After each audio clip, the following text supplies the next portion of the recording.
sa 41, at sila nga'y nagsialis sa harapan ng Sanhedrin na nangangatuwang sila'y mapabilang na karapat-dapat na mga mangagbata ng kaalimurahan dahil sa kanyang pangalan.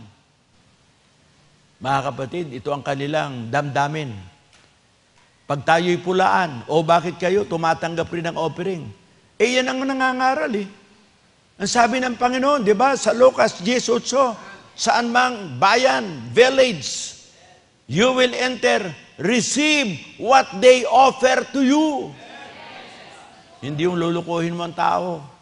Magbigay ho kayo sa mga nasisiraan ng isip. Eh kung hindi ka ba naman nasisiraan ng isip, magsisinungaling ka pa.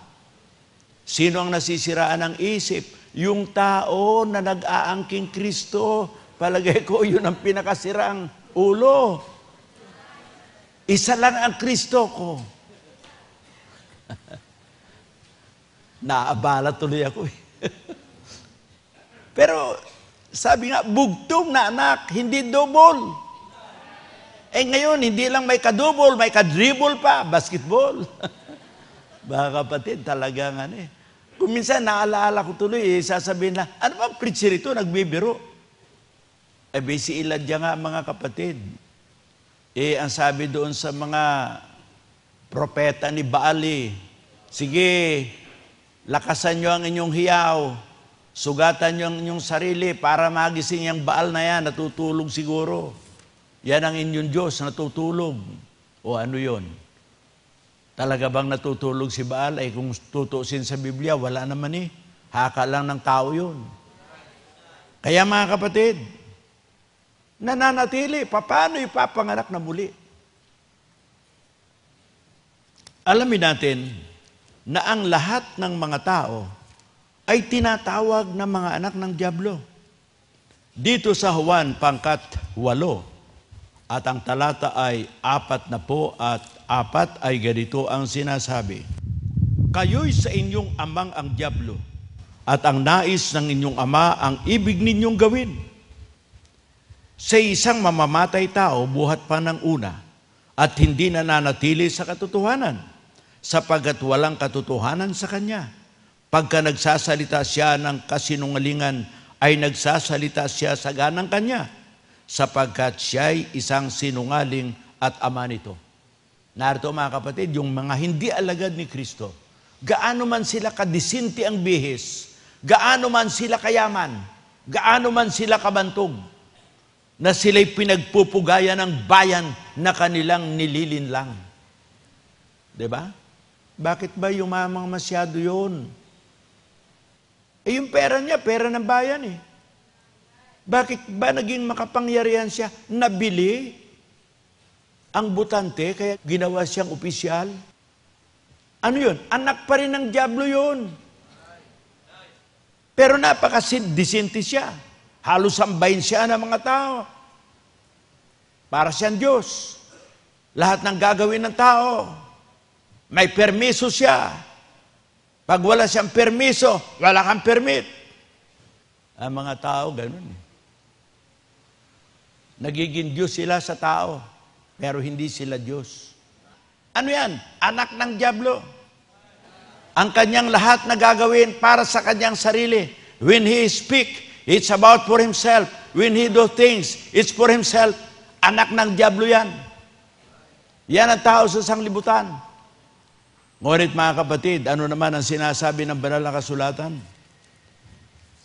Yan ang dahilan kung bakit kinakailangan ang tao ipanganak na muli. Basahin natin mga kapatid, yung pangako ng Diyos sa mga nananampalataya kay Kristo na isinasaysay ng tunay na ebanghelyo. Dadapwat lahat ng sa kanya'y nagsisitanggap ay pinagkakalooban niya sila ng karapatang maging mga anak ng Diyos sa makatuwid bagay ang nagsisampalataya sa kanyang pangalan, na mga ipinanganak hindi ng tao kundi ng Diyos. Ito mga kapatid, ang muling kapanganakan. Yung 2 Corinthians 5:17, yun bunga ng muling kapanganakan. Pero ang mga ipinapanganak na muli sa papanong paraan by accepting the only Christ, the Son of the living God. And you must accept Him as your Lord. As your Lord, He is not a man-made Lord. He is not a man-made Lord. He is the true Lord. Kaya si Kristo, maging sa pagdating niya na tayo maghahari, siya pa rin ang hari ng mga hari. Tayo'y tao, siya ang anak ng Diyos na buhay. Purihin ang Panginoon. Ngayon, ano raw yung kapanganakang muli? Ang sabi mga kapatid, hindi sa kalooban ng laman, ni sa kalooban ng tao. Bakit? Anong kapanganakan? Yung sa kalooban ng laman. Sa mga awit, 51. Narito mga kapatid, ang kapanganakan pala ng laman ay nagmula sa kasamaan, nagmula sa kasalanan. Hindi mula sa Diyos. He was born of man, of the blood and flesh. Hindi sa Diyos yan. Anong sustansya ang muling kapanganakan? May sustansya yan. Kaya kung sasabihin mong, ikaw ay muling ipinanganak, nasa iyo na ba yung sustansyang yon?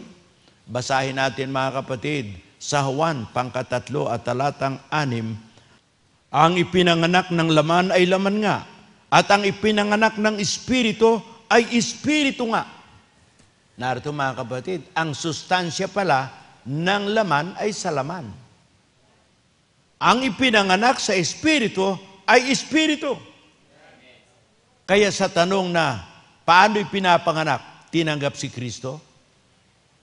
Ngayon, ano itong Kristong tinanggap? Ito ba yung Kristong nasa laman?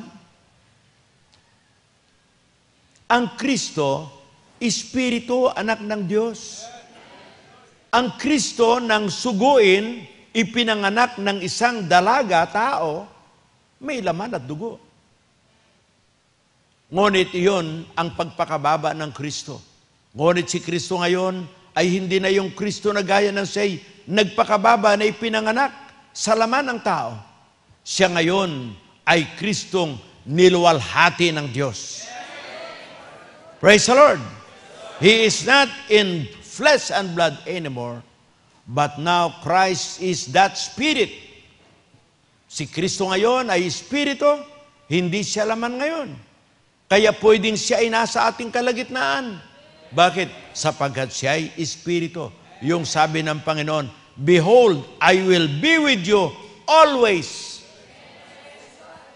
Siya ang Espiritu na sumasa lahat ng dako. Yan ang misteryo ng kadiyusan kung bakit ang Ama sa langit ay Espiritu at ang kanyang anak na ipinanganak ng laman at dugo ay naging Espiritong muli. Basahin natin na ito talaga ay hiwaga ng kadiyusan. Kuminsan, ang mga tao ayaw ng hiwaga. Yung iba naman, ang kanilang hiwaga, hiwaga ng kamalian. O yun, ay mas masama yun. Bakit? Mahiwagang mali. Narito ang sinasabi ng kasulatan sa Timoteo, unang Timoteo 3:16, at walang pagtatalo, dakila ang hiwaga ng kabanalan, yaong nahayag sa laman. Ano raw ang hiwaga ng kabanalan? Nahayag sa laman. Alam na natin kung sino itong nahayag sa laman. Si Kristo ito. Pinaging banal sa Espiritu. Yun, pinaging banal sa Espiritu. Nakita ng mga anghel. Ipinangaral sa mga bansa. Kaya dakila ang hiwaga ng kabanalan. Ipinapangaral, yaong nahayag sa laman. Yun lang ba ang kanyang pasimula ng ipanganak ni Maria na dalaga? Hindi. Yun ang kanyang kahayagan sa laman. But before His revelation in human form, He was existing with His Father in the glory of His Father, in the form of His Father. Nahayag siya sa laman. Kaya, nang mahayag sa laman, ipinangaral sa lahat ng bansa, sinampalatayanan, tinanggap sa itaas ng kalangitan, at naupo sa kanan ng Diyos.